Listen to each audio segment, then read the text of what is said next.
ঢাকা এখনো হয়নি ফাঁকা।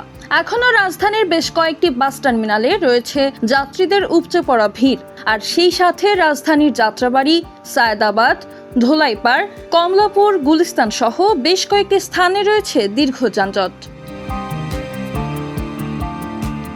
স্থানীয়দের সাথে কথা বলে জানা যায়, ভোর থেকেই পোস্তগোলা থেকে মানিকনগর, চিটাগং রোড এবং গুলিস্তান পর্যন্ত রয়েছে এই যানজট।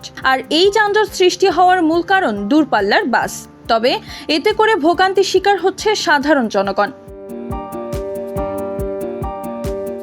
যাত্রীরা পরিবারের সকলের সাথে ঈদ উদযাপন করতে ভোগান্তি নিয়ে আপন নিড়ে যাচ্ছেন। পরিবারের সকলের সাথে ঈদের এই আমেজটিকে ভাগাভাগি করে উদযাপন করবে পবিত্র ঈদুল আজহা। মারিয়া মায়া, নবীন নিউজ, ঢাকা।